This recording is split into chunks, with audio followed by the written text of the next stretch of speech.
Today, you're going to make something that's going to keep you efficient, smooth, and organized. Let's do this. Open Project Base 2024, which we built on the last video. There's a whole video dedicated to that on screen now. You can do this in either way, so don't worry. You can do this video first and then drag this into the correct folder, bin, and carry on from there. So head over to your media pool first. If you don't see it, click the media pool icon here. If your files are out of order, don't start freaking out. Don't thinking Harrison's lying to me. You may just be displaying it by metadata. So if you click thumbnail view here, it should organize them into the structure that we built last time, so 01 to 09. However, I do notice that the master over here is sometimes out of order. Right now it's fine. So maybe it's just on my Mac. Maybe it's just Apple being their usual weird selves. Now all of your bins are nicely organized, and I am again telling the truth. I do that quite a lot. Your people are always surprised. Navigate to timelines, or if you're starting a new project, just create this right from where you are. Right click, timelines, create new timeline. If you're on PC, the shortcut is also Control N, or if you are on Mac, hit Command N. Again, Mac is open here, so I can see my Mac shortcuts. So the create new timeline window will open up for you here.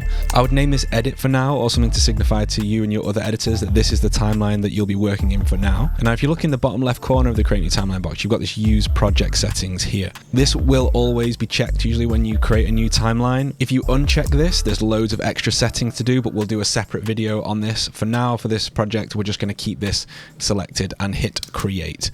And this will now create a new timeline, and you'll see up here with the little red highlight that means we are now in this working timeline. Double click it if not.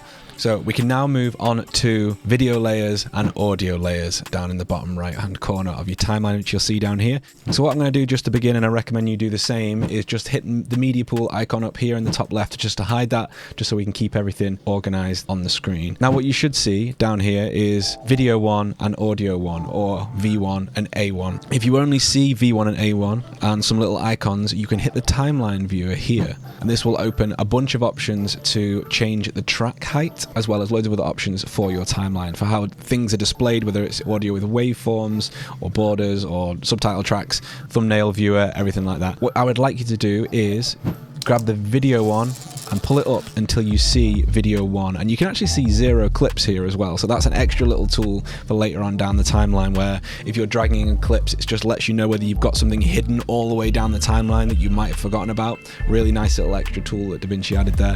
And then we're going to do the same for audio as well, so now we can see them both. And then you are okay to close that little window just by clicking off. I thought maybe clicking it again would close it.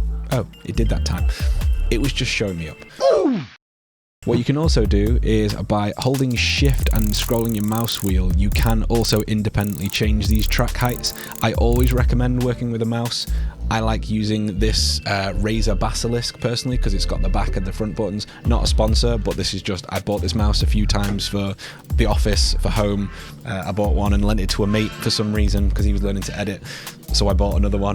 It just adds a little bit of functionality to your editing and a little bit more speed. So now you can see the names. If you click it, you can change them. What we're going to name them can change for a specific project. Obviously, this isn't written in stone. You might have different names depending on the actual project that you're building on. We're just making this a great timeline-based template to go with the project structure that we've built before, just so you've got a really nice project to start off with. So V1 in this instance is going to be A-roll for me. So I'm going to click that, left click, turn that to A-roll. This is an extra little bonus tip. And if you right click on this layer or control click on Mac, you'll see that you can actually change the color of these tracks as well. And you've got loads of options here. This one's going to be blue for now, but this is a great habit to get into using in your workflow, making it easy on your wonderful self when you're looking at your project quickly and need to find something in your timeline, because then you'll know exactly what color the clip is that you're pulling in. Really nice to start this at the timeline level. Here's one giant tip coming in 3, 2, 1. When it comes to color grading, you can change what color clips are displayed in the color tab. This is important, and here's why. If you color grade an adjustment layer over the top of a previously graded clip, you're going to get what I call a hypergrade, because essentially it's doubling up that color grade because you've graded the footage underneath and then you're also color grading the adjustment clip over the top, and it's going to compound those effects. You might want that.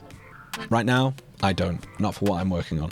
So if you tag all of your adjustment clips as pink on their layer, and you tag all of your video clips as orange, olive, and navy, for example, now when you're in the color tab, you can select which layer colors you want to display, meaning that you will never double up on your color grading ever again.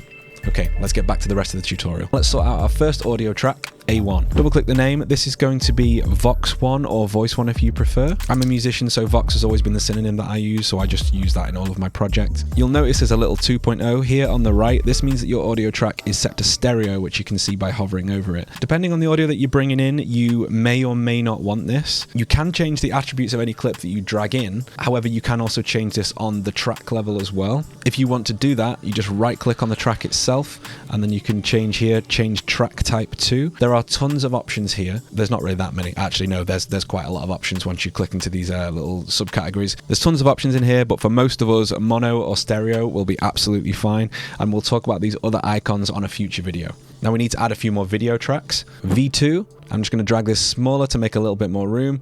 V2 is going to be B-roll, and I'm going to make this track orange just so it sticks out. So change track color, orange, there we go. So this means that any clip that we drag in there is automatically going to be orange all the way down the timeline. Then after that, V3, this is going to be lower thirds, and I'm going to make this brown just because it's boring. Now, feel free to add another between 2 and 3 should you need it. This could be your C cam. It could also be your wide angle cam if you're making podcasts. For now, just for this project, I'm going to stick with those 3. V4 is going to be dynamic effects. That's not how you spell dynamic. Dynamic effects. Effects.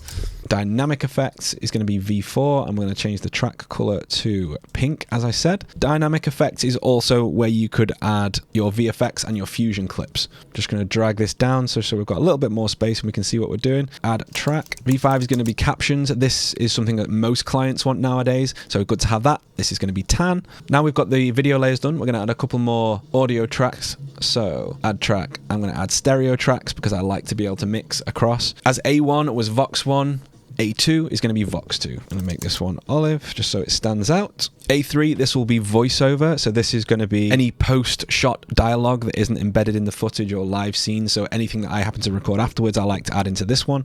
I'll call this one voiceover just so you can see it nice and easy in this tutorial. I would probably usually just call this VO, however. This one's going to be blue. I'm just going to scroll that mouse wheel and move up a little bit just so we've got a little bit more space to see what we're doing. And then we're going to add another stereo track here. A4, this is going to be special effects 1, and this is going to be violet. A5 is going to be special effects 2. Now, you'll typically want more than just 2 special effects tracks in your projects.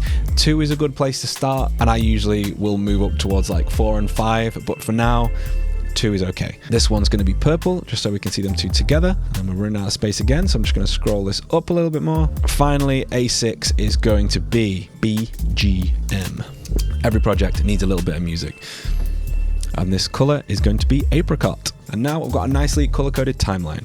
So while we're on background music, DaVinci Resolve has added an extra little update. DaVinci Resolve has added an extra little feature in the latest update called Ducker. So if you click on background music, just select A6 just to make sure we're on the right track, and just go up into your inspector. If you don't see it, just hit the inspector icon here, and you'll see this effect here under audio called Ducker. So if you turn this on, what this does is it allows the program itself to move the volume down of the background music whenever a piece of audio triggers from one of the other tracks in your timeline. So what you can do is select Vox 1, Vox 2, and voiceover, for example, and say with this little slider, whenever a piece of audio triggers from one of these tracks, duck the audio level of the background music by 6 decibels. And the really great thing is, by doing that with multiple tracks, it makes it a really powerful tool for podcasting or gaming clips, for example. If streamers are editing some gameplay and you want to drop down your music just to make sure you get that great line in there,